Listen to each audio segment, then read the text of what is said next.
Ассаляму алейкум, хайрлы шамлар, витаю. В эфире телеканала АТР. Вы смотрите информационно-аналитическую программу «Бугунь». В студии для вас работаю я, Гульсум Халилова. Следующие 3 часа в этой студии с нашими гостями обсудим новости, которые волнуют сегодня оккупированный Крым, материковую часть Украины, новости, которые волнуют мир. Вы также можете присоединиться к нашему эфиру. На экраны ваших телевизоров режиссеры периодически выводят номер телефона +380 73 419 41 58. Звоните нам абсолютно бесплатно по Вайберу. Также можете присоединиться к нашему эфиру через программу Skype, atr.tv, наш адрес. Звоните, задавайте ваши вопросы, нам важен ваш голос. Ну а я рада представить гостя нашей студии. Алексей Санчевский, политический аналитик. Витаю вас. Я вас витаю. Начнем с самых актуальных новостей из времени оккупированного Крыма, о которых нам расскажет наш журналист Роман Спиридонов прямо из Ньюзрума. Роман, привет! О чем планируете говорить в вечерних выпусках «Заман»? Привет, Гульсум. Сегодня такие новости. Прокуратура Автономной Республики Крым и Севастополя открыла уголовное производство в отношении сотрудников ФСБ России из-за задержания в оккупированном Крыму 22-летнего жителя Одессы.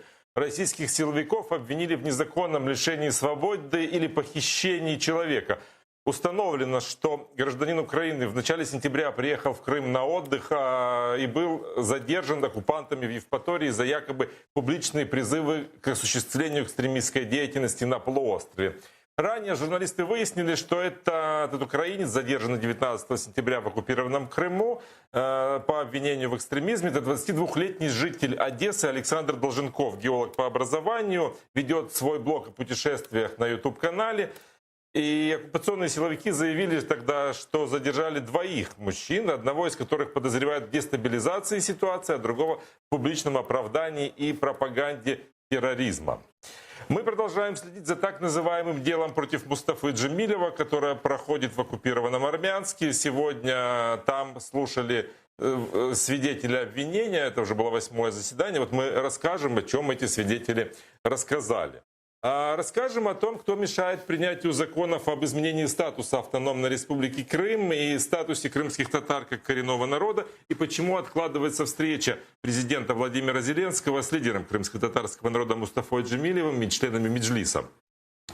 Сегодня еще один так называемый суд, уже Бахчисарайский районный, рассмотрит административное дело, возбужденное в отношении Венеры Мустафаевой. Это мать политзаключенного Сервера Мустафаева. Оккупанты хотят привлечь ее к ответственности за одиночный пикет в поддержку сына, которого оккупанты незаконно приговорили к 14 годам по ложному обвинению в терроризме.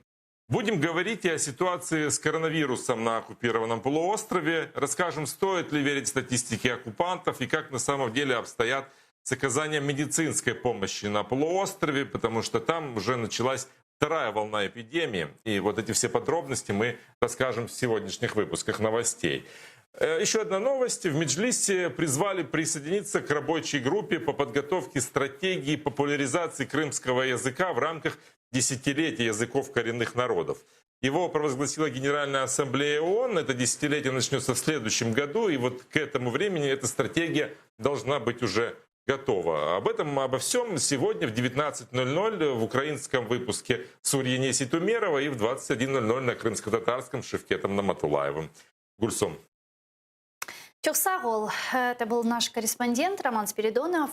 Прямо из Ньюзрума он рассказал о самых актуальных новостях из времени оккупированного Крыма, о чем будут говорить в вечерних выпусках новостей «Замана» в 19:00 и в 21:00. Но я предлагаю обсудить эти новости. Начнем с того, что президент Украины Владимир Зеленский пригласил друзей Украины принять участие в создании международной крымской платформы по деоккупации полуострова и призвал поддержать обновленную резолюцию относительно ситуации с правами человека на территории временно оккупированного Крыма. Об этом он заявил во время своего выступления на 75-й сессии Генеральной Ассамблеи Организации Объединенных Наций. Вот что он сказал. Користуючись нагодою, хочу запросити наших друзів до участі у створенні міжнародної кримської платформи з метою спільних дій задля захисту прав кримчан та деокупації півострова. А також я закликаю підтримати оновлену резолюцію «Ситуація з правами людини в Автономній Республіці Крим та місті Севастополі, Україна», яка буде винесена на розгляд Генеральної Асамблеї до кінця цього року.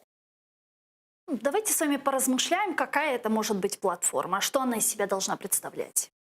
Ну, по-перше, це позитивне рішення. Ми за 6 років так і не отримали даної платформи. І коли наш ворог, президент, очільник Кремля Володимир Путін каже, що не стоїть питання Криму, з юридичної точки зору в міжнародному праві немає майданчика, дійсно, де могло б бути це обговорення.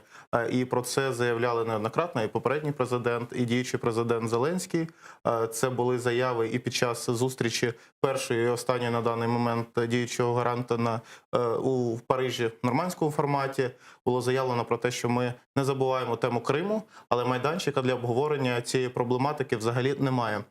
Сумнівним виникає те, що її можна буде реалізувати за допомогою ООН.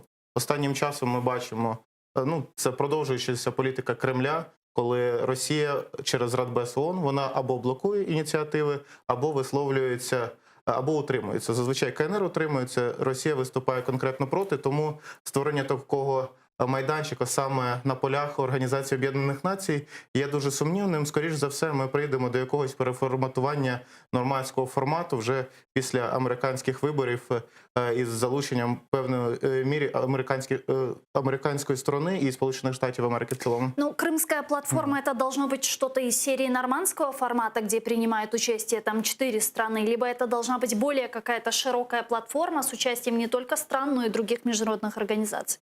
Знаєте, для мене є яскравим прикладом. Тиждень або 2 тижні тому на майданчику Білого дому було підписано договір між Ізраїлем, Саудівською Аравією і Бахрейном. Такий договір про наміри мирні на наступне життя. І це, в принципі, такий останній серйозний крок перед міжнародним визнанням Палестини і закінченням Ізраїля-палестинського конфлікту. І саме така широка участь сторін в цьому обговоренні, підписанні цього документу і під головуванням, модеруванням Сполучених Штатів якраз показує, що для вирішення таких глобальних проблем, військових конфліктів, багаторічних, треба залучення великої кількості сторін, держав. І тому я вважаю, що для обговорення Криму нам, по-перше, треба залучити гарантів наших по Будапештському меморандуму. Це, Британія, США. Так, звичайно, Британія, Сполучені Штати.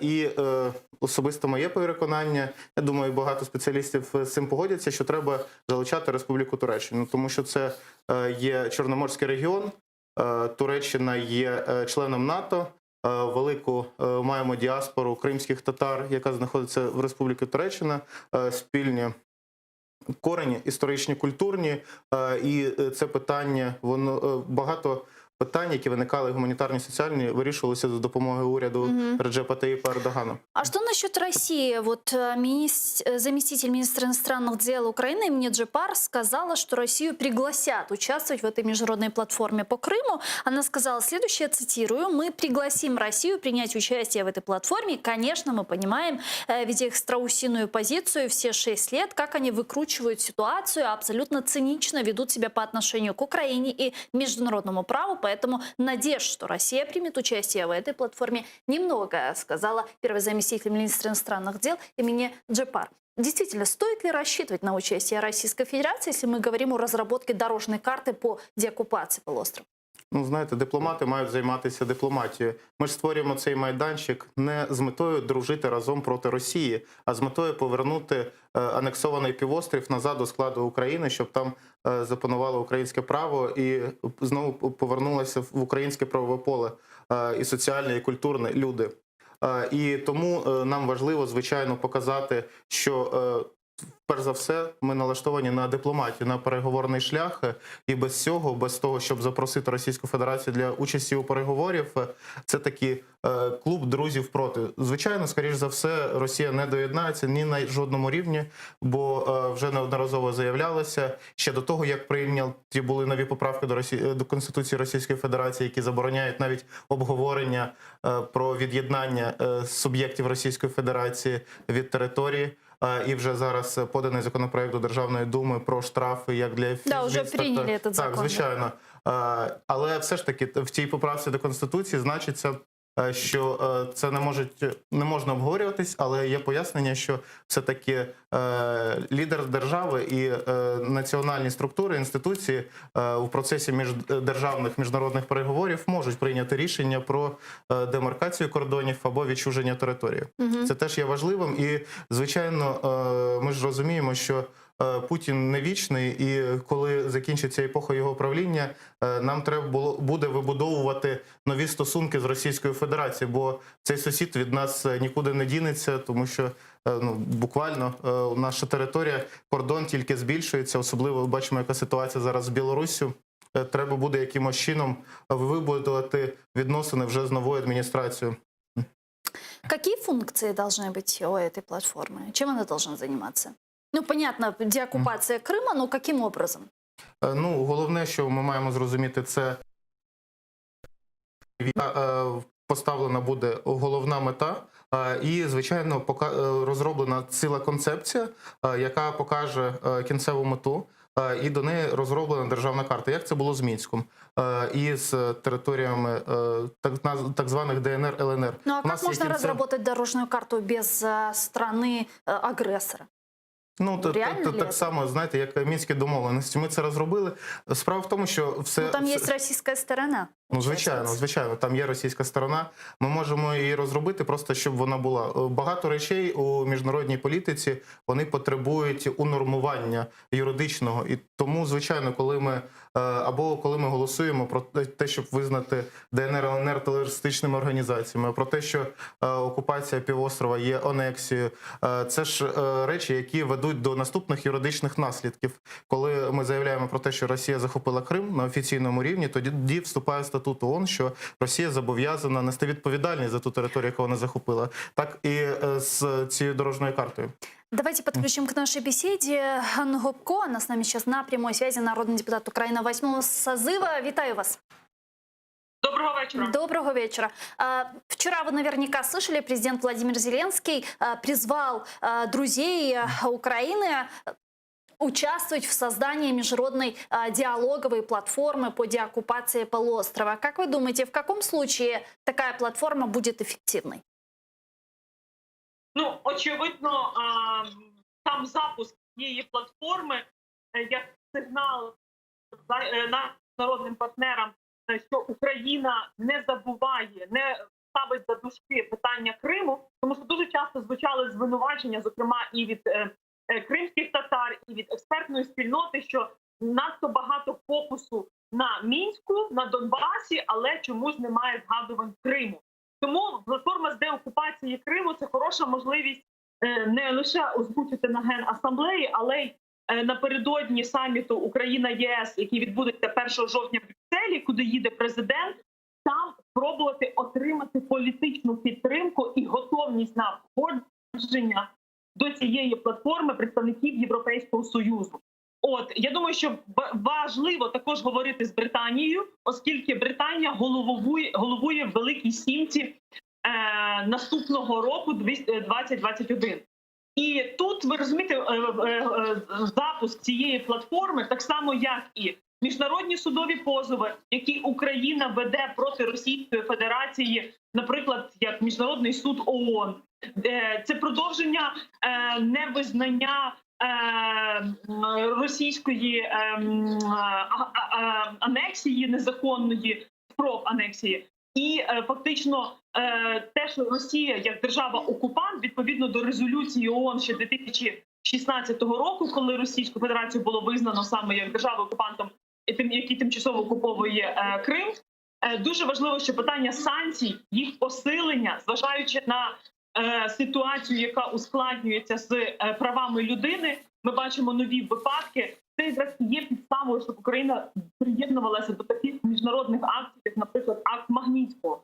Тому які будуть інструменти цієї стратегії з деокупації Криму від міжнародних судів, позовів і компенсацій, посилення санкцій, економічного тиску, це питання культури і таких документів, як була Кримська декларація, підписана держсекретарем Помпео в 2018 році, яка нагадує декларацію Велеса.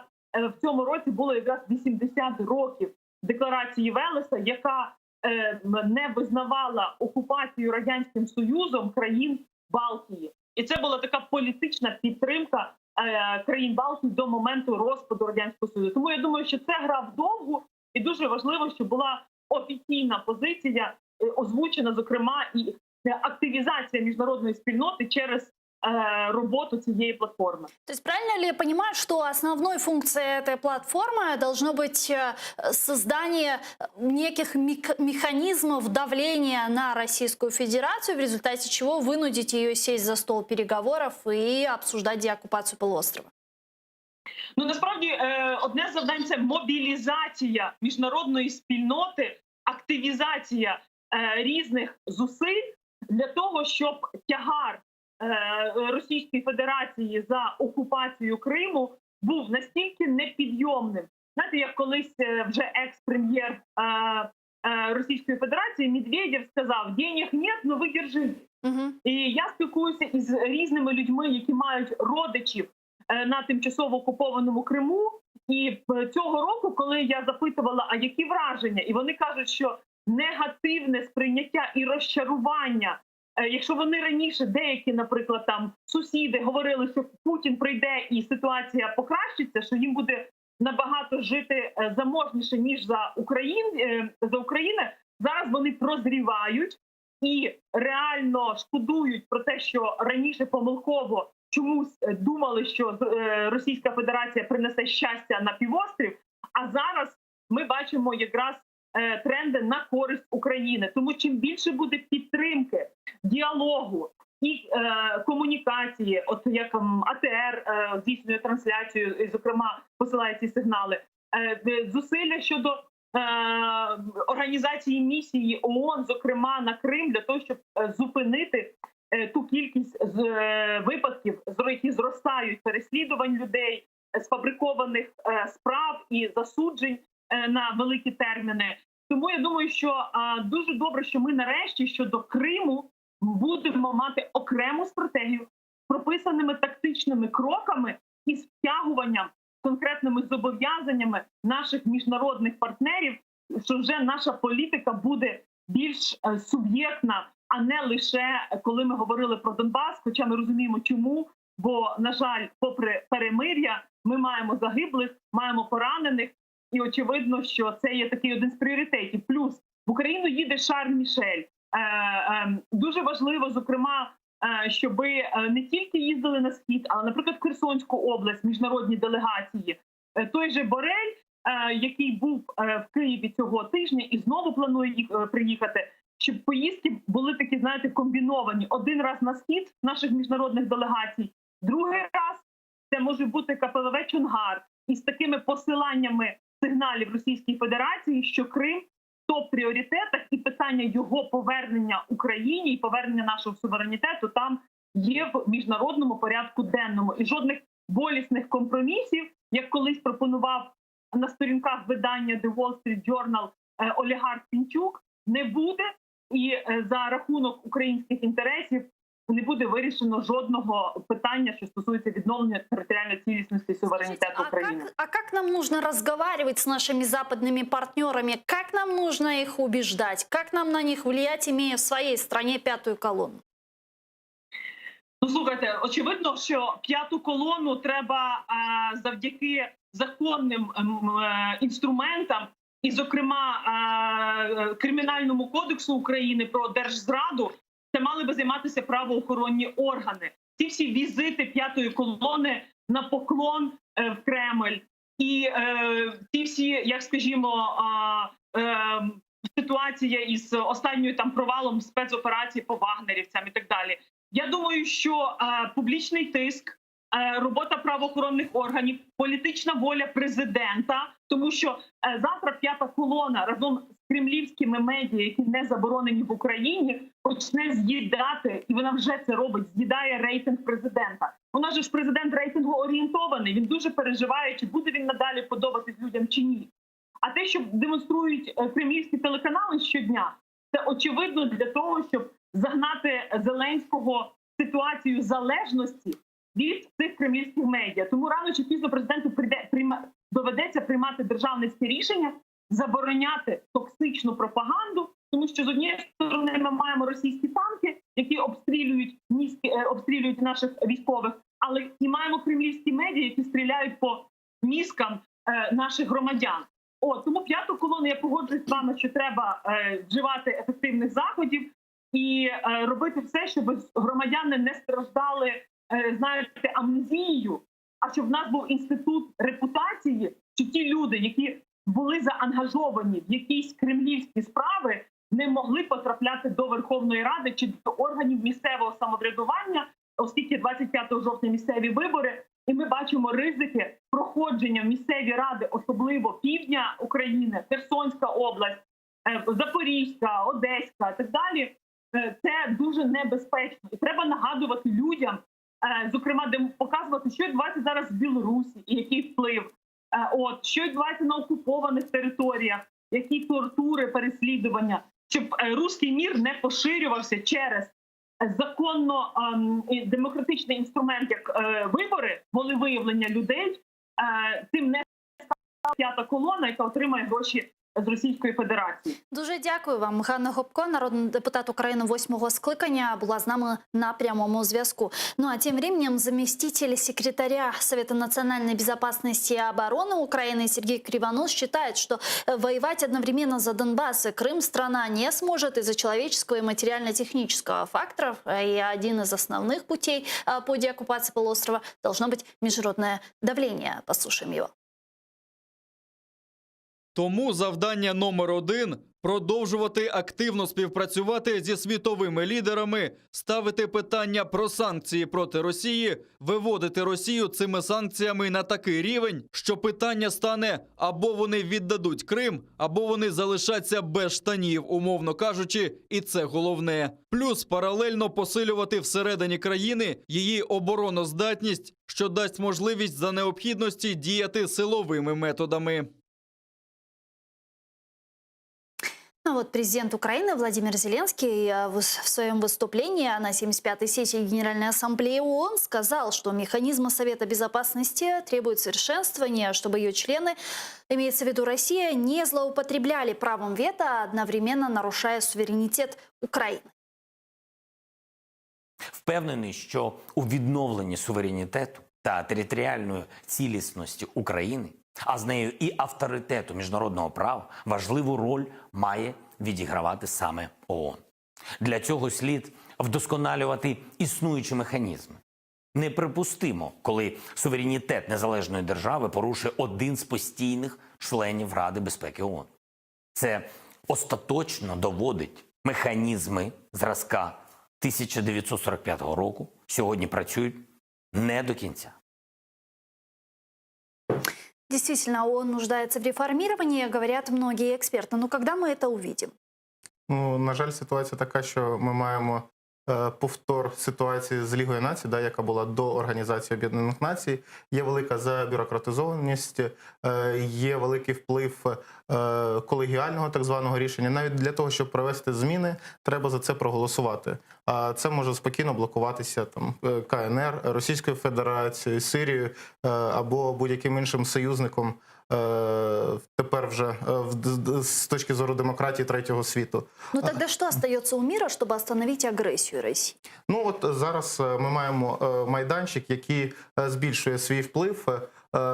Зокрема, я маю на увазі Білий будинок, адміністрацію Дональда Трампа, який на початку свого президентства і під час передвиборчої кампанії казав про те, що Сполучені Штати не повинні втручатися в міжнародні конфлікти, ми будемо знижувати контингенти, але все-таки зустрів нерозуміння з боку електорату, і тому перед своїм можливим другим терміном він якраз вдарив на вирішення міжнародних питань.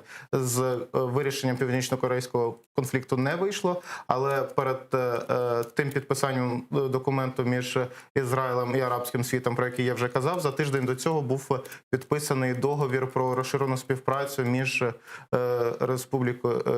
Сербською Республікою та Косово. Ми знаємо, що Сербія не визнає суб'єктність Косова, і половина держав світу не визнає, але половина визнає Косово. І все ж таки це питання вирішувалося не на майданчику ООН, який вже намагається вирішити хоч якимось чином це питання 30 років, так? Або ситуація з Ізраїлем, де що тривалістю вже більше там близько 70 років. І це вирішується за рахунок міжнародного авторитету Сполучених Штатів, які має можливість посадити за стіл різні сторони, знайти точки дотику і таким чином вирішувати конфлікти в умовах, коли Організація Об'єднаних Націй і інші наднаціональні структури не можуть прийти до злагодженого рішення якогось. Санкции Европейского Союза против компаний, которые принимали участие в строительстве Керченского так называемого моста, получат зеленый свет. Об этом сообщил корреспондент Рикард Джосвик на своей странице Твиттера. Вот что он написал.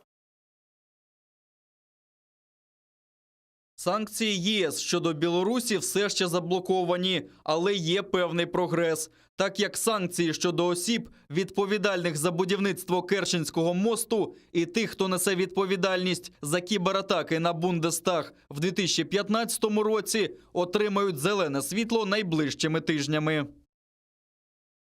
Ну, мы видим, что Европейский Союз голосует за пролонгацию уже ныне существующих санкций в отношении Российской Федерации.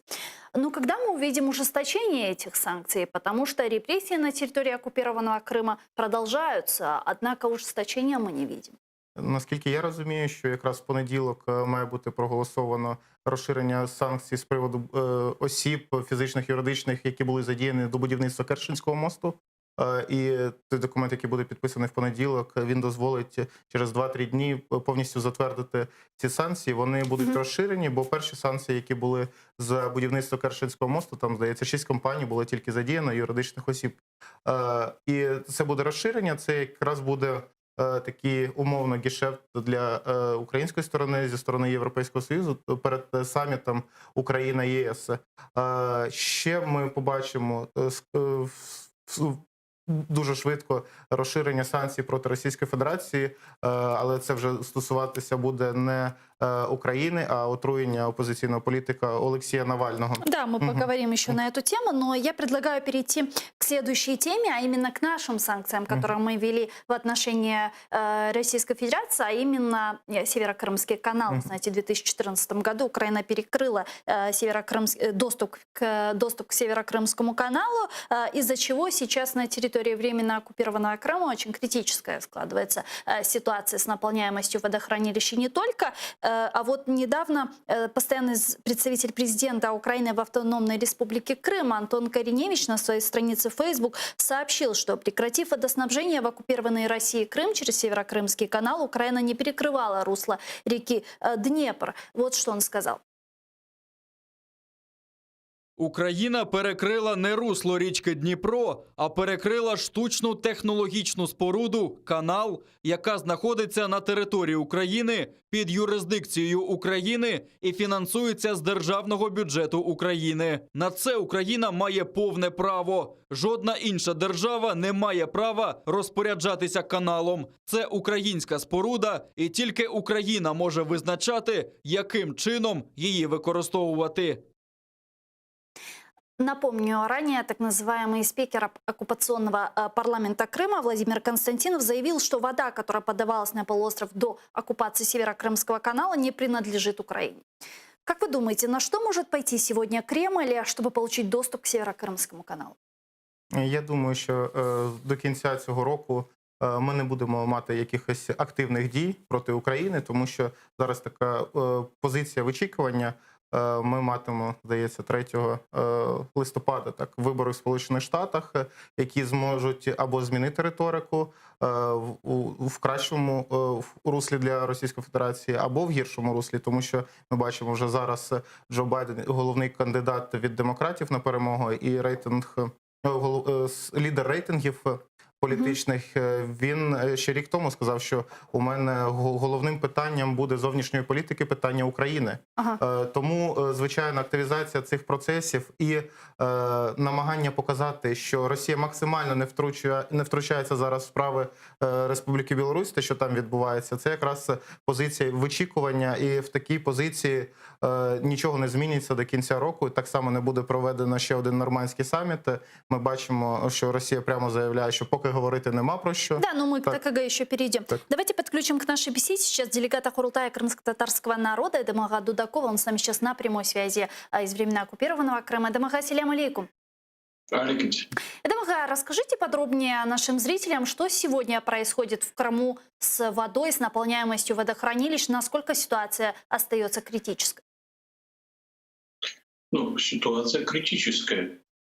В первую очередь потому, что все 6 лет они не показывали населению о том, что все водоемы пусти. Ну, это был такой, не хотели портить праздник, наверное, вот этой так русской весны. И вот это все обукнулось. Они перестали экономить воду, подавали воду круглосуточно, и теперь это все. Но Днепровская вода, так сказать, по каналу, она ведь снабжала водой порядка 30% Симферополя и весь Северный Крым до Керчи. Поэтому экономить воду надо было, это в первую очередь. Но за это время ни о какой экономии речь не шла. Более того, в Крыму население увеличилось минимум на 350 тысяч за счет военных, их семей, за счет всевозможных силовых структур, которые сюда были переселены. Это фактически сопоставимо с еще одним городом Симферополь. Вот такое количество населения приехало сюда. Плюс затраты воды на гигантское строительство. Это строительство военных баз, Донузла, Балаклава, Севастополь. Это строительство стратегической дороги Таврида. Кто бы что ни говорил, Таврид — это стратегический объект, потому что дорога с такой мощной логистикой для гражданских грузов и для пересечения людей было не потребно. А от Керчи фактически до Симферополя эта дорога не заходит ни в один населенный пункт. Оттуда есть съезды, но она не входит ни в один населенный пункт. Поэтому в первую очередь она играет просто стратегические дороги. Ну вот, плюс бездарность руководства, я так скажу. Вот так, те самые Че Гевара, которые пришли к власти, ничего кроме революционных лозунгов говорить не могут. Сейчас последние сведения, вроде бы дали поручение построить опреснительный завод в районе Николаевки и качать оттуда Симферополь. Если это так, то, возможно, частично это решит воду с Симферополем, хотя это очень дорогой проект. Но что будет с остальным Крымом, это трудно сейчас прогнозировать, потому что уже на Южном берегу есть проблемы. Пока был сезон, они пытались каким-то образом туда воду подавать, а сейчас уже ситуация усложнилась. И самое главное, все водохранилища — это 15-20%. До весны, когда будет еще больше, большие потоки, могут воды вообще не хватить. А что сейчас с Симферопольским водохранилищем? 15% заполняемости осталось от былой, он зарос весь. И не только Симферопольский, и Партизанское водохранилище. Сейчас они довели и Тайган до такого состояния, перекачивая воду из пустого в порожнее, когда под большой помпой начали перекачивать воду, но фактически потери от этой перекачки составили до 70%, потому что они перекачивали в сухое русло Симферопольского водохранилища. Вот кто до этого додумался, это вообще, честно сказать, нужно памятник, я не знаю, Шута, или как их даже назвать, не знаю, как этих людей, но это вообще памятник вот бесхозяйственности.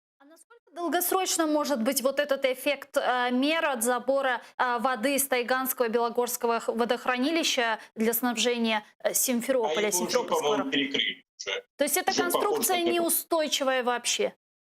Абсолютно, потому что Тайган сам уже опустил, и он дошел до 20% от былой своей максимальной точки, так говорить. Поэтому я не знаю, что не будет, но даже если предположить, что они начнут строить завод по опреснению воды, Россия этим делом никогда не занималась. Сколько лет пройдет, это тоже неизвестно. И, возможно, это тоже что-то из, ну, чтобы, наверное, поддержать людей, что ли. Я что-то не верю в это. Мне что-то это напоминает очередные такие чисто российские понты. Правильно ли я понимаю, Домага, если бы так называемые власти сегодня Крыма воду использовали рационально, то для местного населения бы ее было достаточно? Если бы они использовали только для населения, да. Мгм. Если бы они не стали в Северном Крыму бурить скважины или забирать те же скважины, которые были для питья населения, и в связи с тем, что на сельскому хозяйству подавалась вода из Днепровская вода, то теперь они стали качать эту воду на полив вот этих вот полей. И, естественно, это тоже усугубило ситуацию. Чисто для населения, для гражданского населения здесь все достаточно. Хватит воды. Для промышленности не хватит, для военных объектов не хватит. Если будет идти такое же гигантское строительство, то не хватит. А для гражданского населения с графиком подачи воды, не с таким жестоким, как сейчас, но так, как было это раньше, днем подавалась вода, а ночью воды нету, можно было еще существовать. Если вот так будет продолжаться, если вот так, так называемое правительство Крыма будет продолжать себя так бездарно вести, к чему это все может привести? Ну, правительство Крыма — это громко сказано. Я не думаю, что оно что-то решает, потому что Крым абсолютно стал дотационным регионом. Абсолютно дотационным, потому что никакой, в общем-то, здесь ни сельское хозяйство не развивается сейчас, ни промышленность особо не развивается. Развивается только военная структура. Мгм. Поэтому я не знаю, что они тут решают, но и в Москве особо не решают. Я думаю, что для них Крым — это вот некий элемент давления на Европу. Возможно, они думают, что это будет какой-то стратегический военный объект, какой-то непотопляемый авианосец. Но я не думаю, что при нынешних реалиях, при нынешних военных технологиях Крым представляет какую-то очень уж большую военную базу. Я думаю, что это больше понты любого диктатора, любого вождя, который вот таким образом увеличивает свой рейтинг. Потому что вот это вот великорусское создание империи — это болезнь. Такая же болезнь, как в 1933 году была в Германии с приходом Гитлера. Çok sağ olun, Домагат. Был Дэм Дудаков, делегат Курултая крымтатарского народа, с нами на прямой связи. Sağ olun. Как сказал Домагат Дудаков, действительно сегодня милитаризирован Крым и продолжает милитаризироваться со стороны России. Вы знаете, сейчас на Генеральной Ассамблее Организации Объединенных Наций будут выносить две резолюции. Одна коснется прав человека на территории оккупированного Крыма, но другая — милитаризация полуострова. Это как-то повлияет на действия Росії? Скоріш за все, ніяк не вплине це на дії Росії, тому що ми бачимо, що всі попередні резолюції, які були прийняті Організацією Об'єднаних Націй з приводу Криму, вони Росії і в дипломатичному плані, і в будь-якому іншому до одного місця, і вони просто на них не реагують. Але все ж таки це правильно, тому що ми маємо показувати з юридичної точки зору, в тому числі неправоту Російської Федерації, тому що йдуть процеси і в міжнародних судах, і все-таки ми в якийсь момент прийдемо до моменту повернення, і треба буде показати всю доказову базу.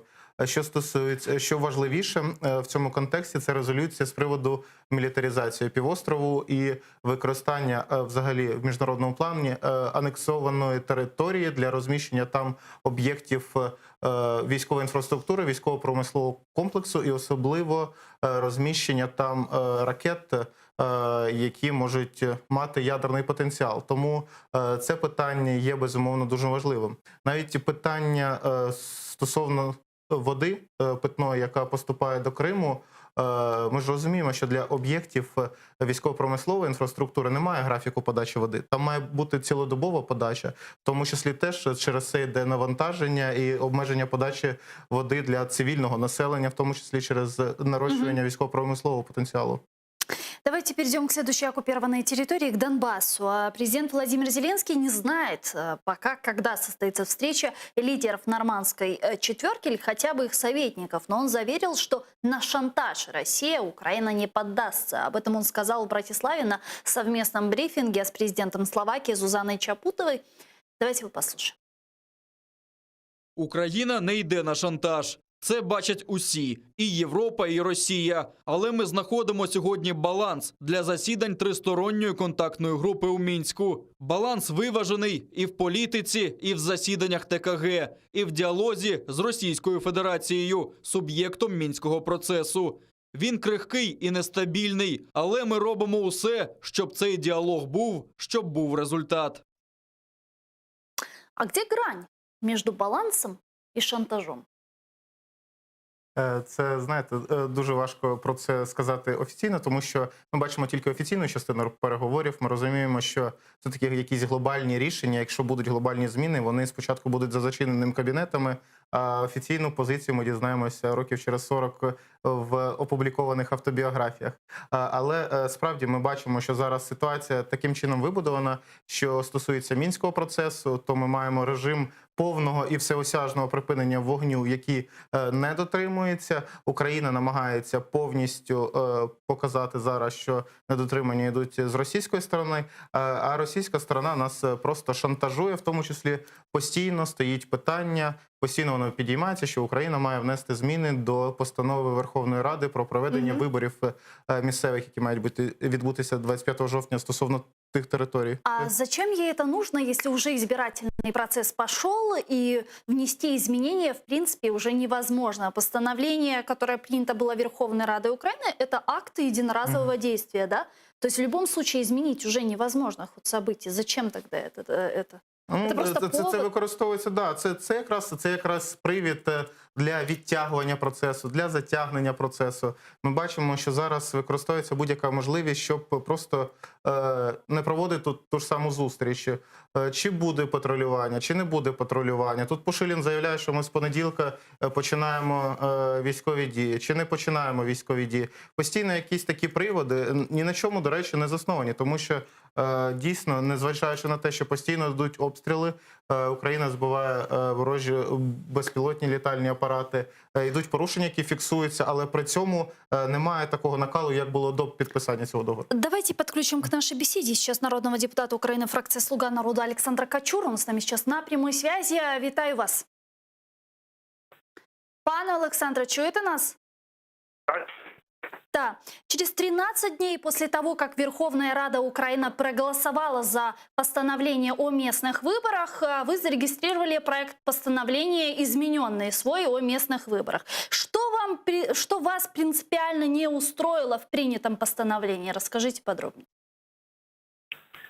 Практически после того, когда комитет принял решение, наработал соответствующие изменения, что я считаю большой ошибкой и партии «Слуга народа», и в целом этой власти, это не проведение выборов на подконтрольных территориях Донецкой и Луганской области. Потому что я считаю, что должны были избираться депутаты областных территориях, подчеркиваю, для того, чтобы все-таки были легитимные представители, которые могли бы быть делегированы местным населением, украинскими гражданами, для взаимоотношений с центральными органами власти Украины, и также можно было привлекать к Минскому процессу. То есть речь не идет о неподконтрольных территориях, речь идет только об областных советах Донецкой и Луганской области.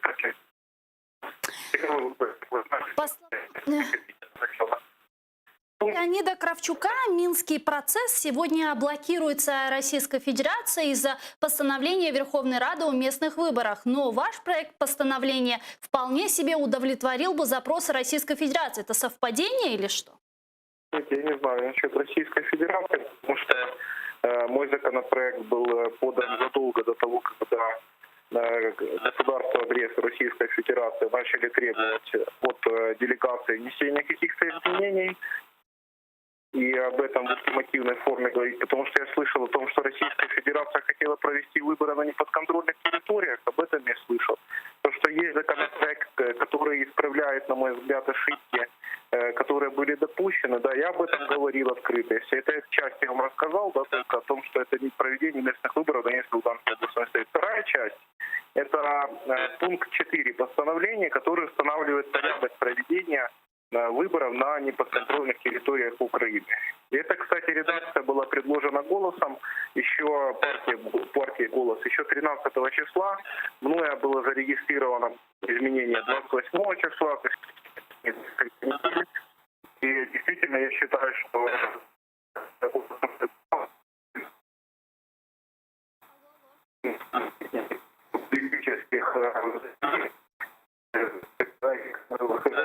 не имеет текст такой, не должен иметь, он должен быть сухим, он не должен иметь никаких там конструкций политических заявлений. То есть там написано о том, что выборы на неподконтрольных территориях проходят после деоккупации, реинтеграции, разоружения войск согласно стандартам ООН и ОБСЕ. И это единственный правильный вариант, потому что ОБСЕ является наблюдателем, и мы должны ссылаться на нормы все-таки международного права, потому что ОБСЕ будет устанавливать, состоялись либо не состоялись согласно норм международного права те выборы на неподконтрольных территориях, потому что они будут наблюдать этот процесс.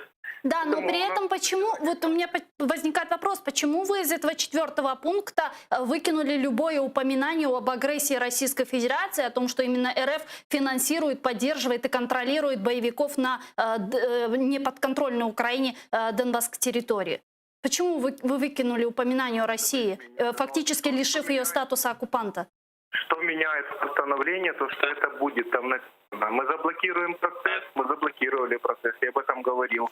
Потому что мы не вернем 300 военнопленных, мы не разведем еще войска в 3 мы не построим новые КЛПП, через которые смогут граждане передвигаться. То есть это акт одноразового действия, как только что прозвучало в эфире. И, соответственно, это не имеет никакого после окончания выбора 25 числа силы юридической, даже 4 пункт. Так зачем же нам блокировать, если мы ссылаемся на указ президента в этом постановлении, в котором написано, что территории оккупированы Российской Федерацией? Зачем же нам самостоятельно делать все для того, чтобы не произошло мирного регулирования ситуации, которая сложилась? Потому что я это предвидел заранее. И действительно, мне кажется, что те изменения, которые были вновь предложены, это спасательный круг сейчас для Минского процесса. Я неоднократно говорил, нужно сейчас. Скажите, а правда ли, что ваш проект постановления рассматривали на заседании фракции «Слуга народа», и ваши однопартийцы тогда вас не поддержали? Много поддержала, но у нас пока что не проходило голосование, поэтому просто внутри фракции, то есть на уровне обсуждения многие поддерживали, выступали те, кто понимает, те, кто разбирается, о чем идет речь. И, кстати, ни один из депутатов не возразил тезису, что в данном случае безопасность никаким образом государства и никакие интересы страны не нарушаются. У нас будет заседание фракции на следующей неделе, в понедельник. У нас посвящено оно исключительно вопросу Минского процесса и постановления, именно внесения к постановлению изменений. Я надеюсь, что мы примем то мудрое решение, о котором нас спросил руководитель офиса президента Андрей Борисович Ермак и Алексей Резников во время выступления с трибуны парламента, во время, когда он выступал. Дуже дякую, Александр Карчура, народный депутат Украины, фракция «Слуга народа» был с нами на прямой связи. Ну а сейчас к нам присоединяется народный депутат, фракция «Голос» Ярослав Юрчишин. Пане Ярославе, чуєте нас? Вітаю вас. Да, чую, добре. Да, вы слышали сейчас вашего коллегу из фракции «Слуга народа» Александра Качуру. Что скажете? Ну, на жаль, маніпуляції на маніпуляції. З постанови Качури, якщо порівнювати з тією постановою, яка власне прийнята Верховною Радою, різниця, зокрема те, що ви згадали, немає згадки про агресора, але і другий момент, вказано, що вибори на непідконтрольних територіях відбуваються згідно закону, а не згідно Конституції. Тобто фактично відкривається можливість для реалізації російського сценарію, яка Росія постійно настоює на спеціальному законі, який би регулював статус Донецької і Луганської області, при тому в мріях Росії, щоб це були не лише окуповані території, а в принципі спеціальний статус для всієї Донецької, всієї Луганської області. На жаль, постанова авторства Качури повністю дає можливість реалізовувати такий сценарій. Тому я дуже сподіваюся, що Верховна Рада не прийме, факт є фактом, навіть більшість, розглядаючи цю постанову, вирішила її не вносити в зал. Ну, власне, тому і не було голосування. Тому тут дещо маніпулював мій колега, коли розповідав про там свою завбачливість. Це банально прописаний російський сценарій. И слава богу, что Верховная Рада его не реализует. Угу. Но вот Александр Качура сказал, что на следующей неделе будет заседание, во фракции будут снова рассматривать это постановление, его проект постановления. И он сказал, что все-таки на предыдущем заседании многие слуги его народа поддержали, хотя те народные депутаты, слуги народа, которые приходят ко мне в студию, говорят, что нет, не поддерживают. Как это понимать? Как это можно объяснить? Те, що в «Слузі народу» є частина, невелика, але дуже агресивна і дуже вмотивована, яка фактично відстоює російський інтерес. Це ті, хто близькі до Коломойського, Дубінський, Бужанський, і ті, хто, в принципі, займають відверто проросійські позиції, Шевченко, Брагар і, власне, пан Качура. І тому ця дискусія постійно триває. Поки що більшість, звучить дивно, але більшість більшості відстоює українські позиції. Зрештою, за адекватну постанову про місцеві вибори, яка передбачає проведення виборів на окупованих територіях Донецької і Луганської областей лише після повної реінтеграції, проголосувало понад 300 голосів в залі. Тому в даному випадку я не бачу взагалі серйозних перспектив. Дуже сподіваюся, що вистачить здорового глузду не здавати інтереси України і не вносити цю постанову в принципі в зал. Давайте поговорим еще об одном проекте постановления. Комитет по вопросам национальной безопасности, обороны и разведки рекомендовал Верховной Раде вынести проект постановления о создании Временной следственной комиссии по расследованию дела вагнеровцев в зал заседаний для голосования. Об этом на своей странице сообщил народный депутат Украины Михаил Забродский. Вот что он сказал, давайте вместе послушаем. Розгляд питання був достатньо жвавим і включав в себе як спроби відстоювання суто політичної позиції про відсутність необхідності у додатковому розслідуванні зазначених подій, так і обговорення суто технічних питань стосовно процедури роботи ТСК та механізму оприлюднення результатів з урахуванням обмежень на розповсюдження зазначеної інформації. Крім того, особливої пікантності розгляду додавало те, що серед можливих фігурантів розслідування потенційно мають опинитися не тільки представники двох провідних спецслужб, а й співробітники Офісу президента та Генеральної прокуратури. Ваша фракция была одним из инициаторов создания этой временной следственной комиссии по расследованию дела вагнеровцев. Сейчас проект постановления уже рекомендуют вынести в зал. Проголосует ли Рада? Я думаю, що змушена, тому що насправді треба давати відповідь, чи був факт національної зради, чи було зірвано спецоперацію, яка планувалася по перехопленню вагнерівців, які задіяні і в збитті нідерландського, власне, малазійського літака над окупованими територіями, і в знущанні над українцями в військових злочинах. І тут мають поставлені бути крапки над «і». Чи це інсинуація, і тоді хто цю інсинуацію, власне, започаткував, потрібно теж притягати до відповідальності, чи це справді національна зрада, а тоді питання будуть до Офісу президента, куди серйозніші. Поки що, зважаючи, як блокує більшість створення цієї комісії, не секрет, що голова «Слуги народу» Давид Арахамія фактично заборонив представникам фракції входити в дану комісію, але ми дуже сподіваємося, що проукраїнська частина, демократична частина більшості таки делегує представників. Всі інші опозиційні фракції делегували своїх членів, окрім опозиційної платформи «За життя», що вчергове опосередковано показує, що таки немає диму без вогню. Ну а що найголовніше, українці зібрали підпис під петицію про створення ТСК, і дуже правильно би було, щоб Верховна Рада відреагувала. Це функція парламенту – проводити парламентський контроль за ймовірними вчиненнями, і, зокрема, таких злочинів. А кого делегировал «Голос»? В нас на голову комісії ми пропонуємо Романа Костенка, ініціатора власне цієї постанови, полковника Альфи, захисника Донецького аеропорту, ну тобто людину, яка сама контррозвідник, має досвід в цій діяльності, має доступ до державної таємниці, тому найкраще може власне працювати в цьому напрямку. Дуже дякую вам. Ярослав Юрчишин, народний депутат України, фракція «Голос», був з нами на прямому зв'язку. Как вы считаете, будет ли эффективная временная следственная комиссия по расследованию дела с вагнеровцами? Ну, знаєте, за досвідом створення тимчасових слідчих комісій в Верховній Раді, ми розуміємо, що ефективності буде мало. Я розумію і поділяю оптимізм «Голосу». Завжди треба бути оптимістами, навіть знаходячись в політичній кон'юнктурі і маючи мале представництво в Верховній Раді. Але я вже зараз бачу, як можливе створення тимчасової слідчої комісії буде показуватися і спотворюватися у медійному плані зацікавленими особами.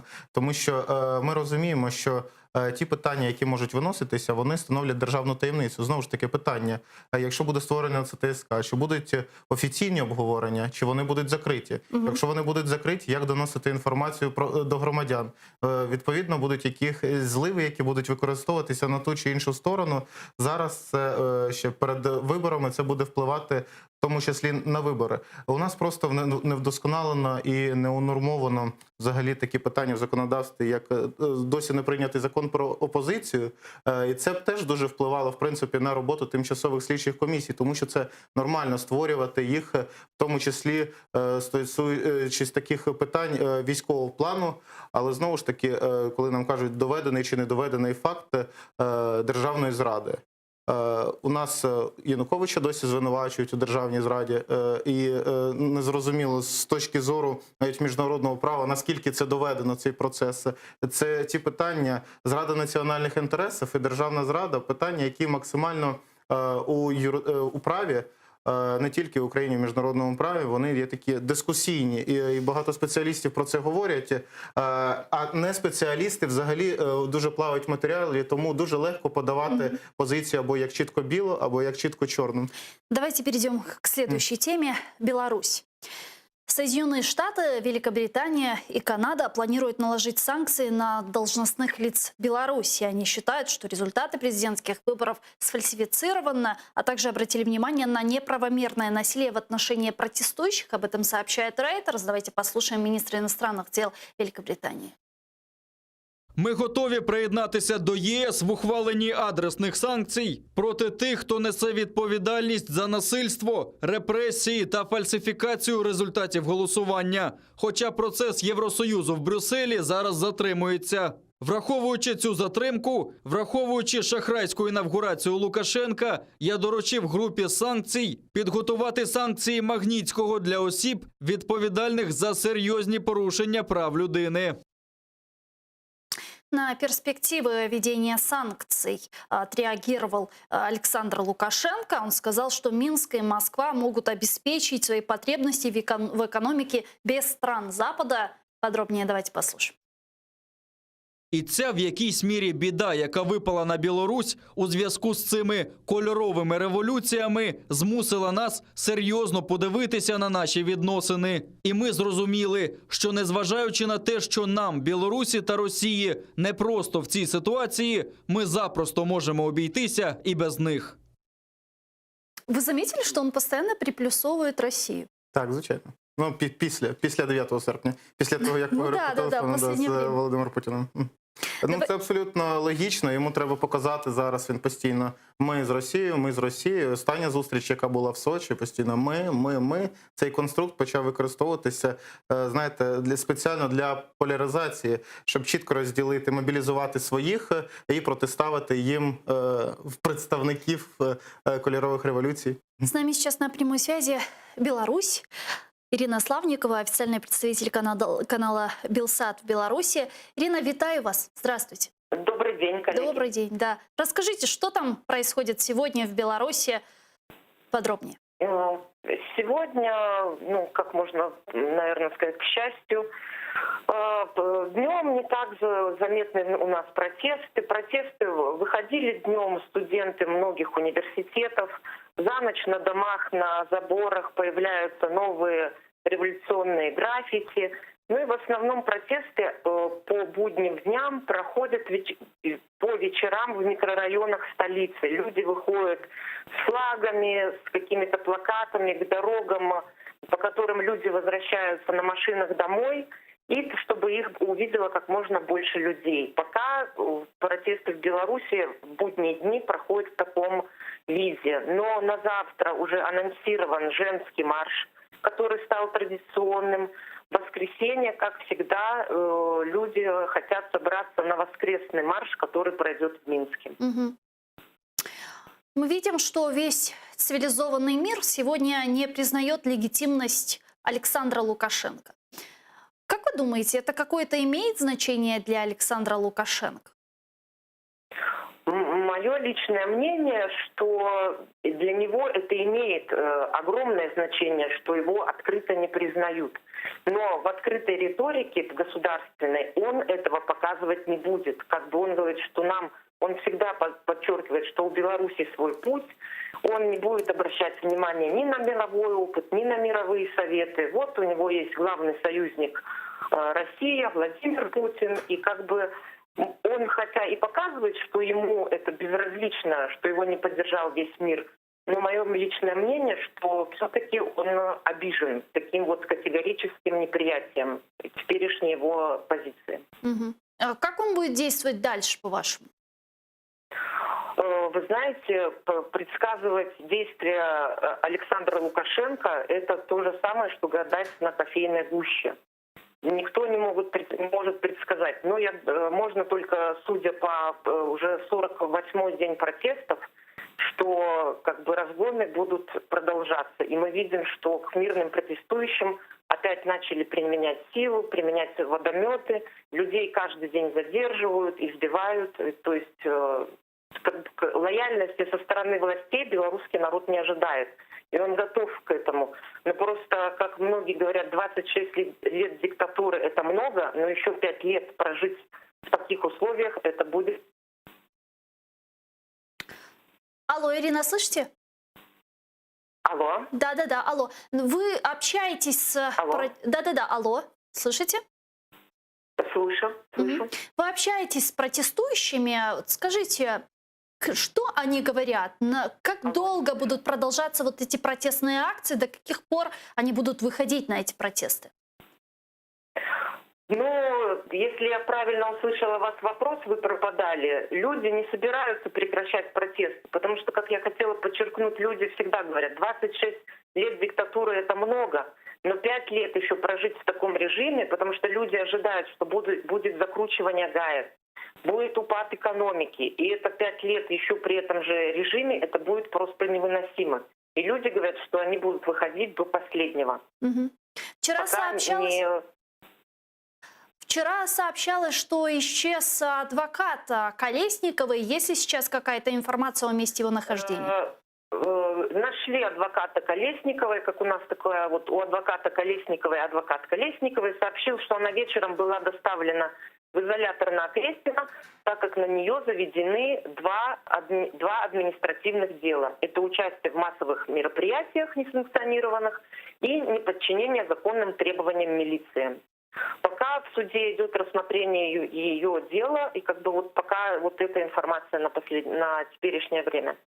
Спасибо вам большое. Ирина Славникова, официальный представитель канала Белсат в Беларуси, была с нами на прямой связи. Алло.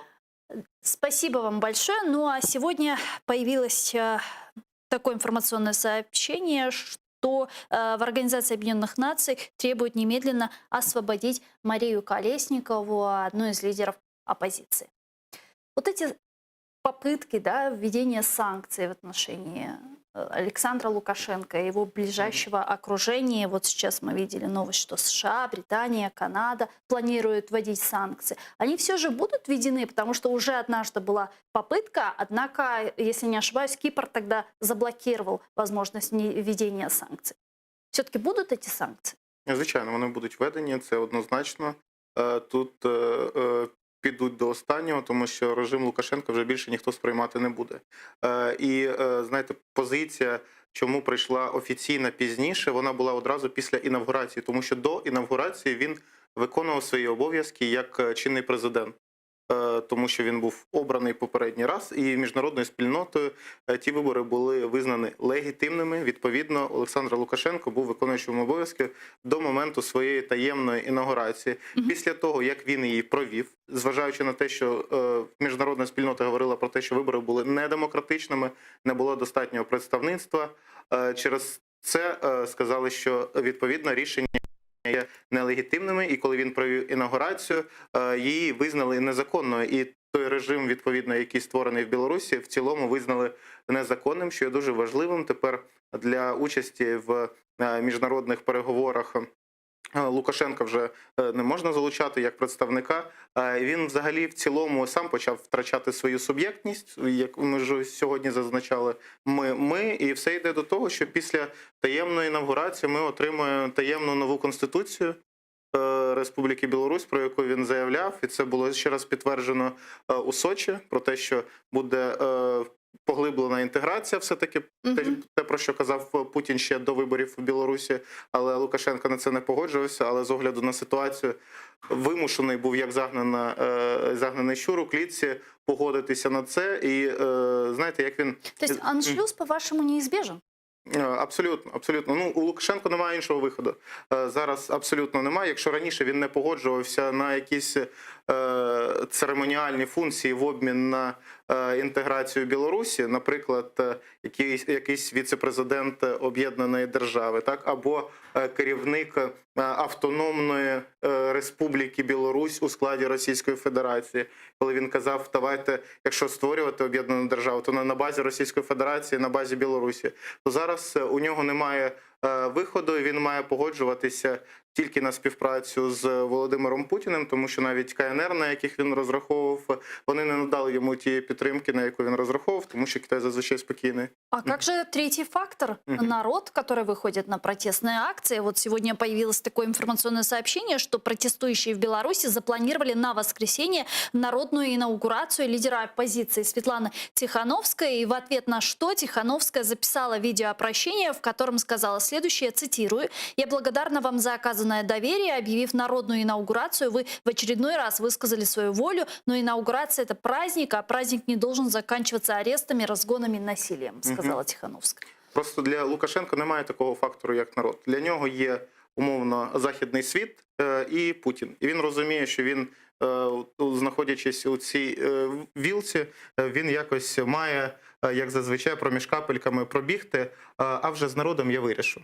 Як і говорять про таємні переговори кулуарні, які відбулися між Путіном і Лукашенко, останні, які були в Сочі, що це було таким чином побудовано, що ми зараз офіційно відводимо свої війська, підтримуємо на рівні заяв, не підтримуємо на рівні там свого військового представництва, щоб не дратувати міжнародну спільноту. Ти тихенько проводиш інавгурацію, але спокійно, протести потрошки вщухають, потрошки робиш цю координаційну раду зі зміни до Конституції Республіки Білорусь, і зміна Конституції – це гарантія того, що ми надамо тобі після, збережуться твої активи, твоїх дітей, вас ніхто не буде переслідувати, і ти навіть отримаєш якусь відповідну посаду. Ну, а как вот практически будет выглядеть вот этот процесс создания уже де-факто союзного государства? Лукашенко проведет конституционную реформу, потом объявит досрочные выборы. Как это будет?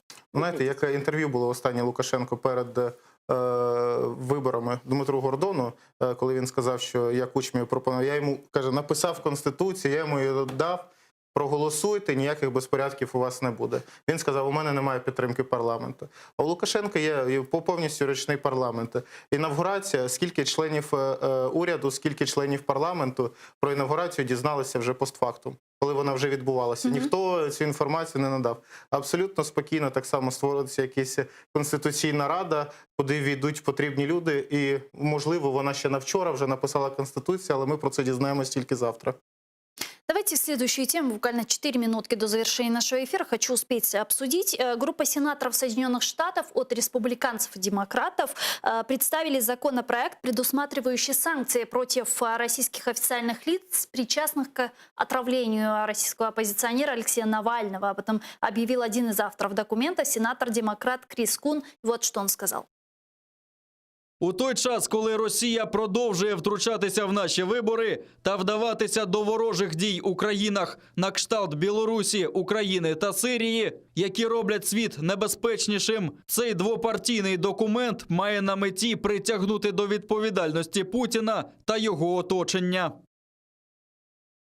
Ну а Сейм Литвы принял резолюцию по отравлению российского оппозиционера Алексея Навального и газопровода «Северный поток-2». Об этом сказано в сообщении литовского парламента. Как вы считаете, отравление Алексея Навального, какие повлечет за собой последствия в отношении России? Остановит ли «Северный поток-2»? Ведут ли санкции?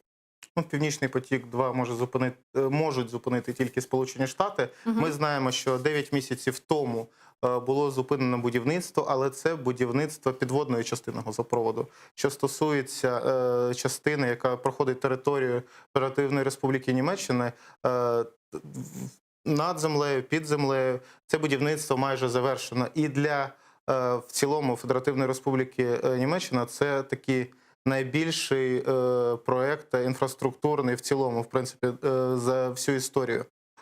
І навіть зараз, якщо ми беремо Східну Німеччину, весь природний газ, який поступає, це все від Російської Федерації. Але частина, яка будувалася під водою, вона заморожена 9 місяців. Спочатку там деякі компанії намагались продовжувати і проти них ввели санкції, і ця частина не добудовується. Федеративна Республіка Німеччина розраховує на те, що яких добудують у себе, потім вже залишиться трошки провести під морем, але знову ж таки вступить знову або прямо Сполучені Штати ведуть санкції, або опосередковано через своїх представників в Європейському Союзі. Йде нарощування впливу американців дуже сильно, що стосується, наприклад, тієї ж Польщі і країн Балтії. Особливо стосовно Білорусі. Зараз же будемо мати постійне представництво американських військових, представників НАТО на території Польщі. Воно і раніше було, але зараз збільшиться контингент, вони отримують статус постійного контингенту. З Германії. Так. І це не тільки стосується збільшення кількості військових, це і військова техніка, це відповідно танки, літаки, це не тільки Польща, це і країни Балтії, а тут вже і Білорусь поряд, і Україна. І ці військові навчання, які от зараз проходять в військові навчання в Україні, де приймають участь представники НАТО, вони якраз і відпрацьовують цю лінію захисту, цей бар'єр між Європою і Москва-Бадом. Дякую вам. Алексей Станчевский, политический аналитик, был гостем нашей студии, но я с вами не прощаюсь, мы прерываемся буквально на 5 минут, а далее в этой студии мы продолжим обсуждать новости, которые сегодня волнуют мир, Украину. И не только. Корушкин.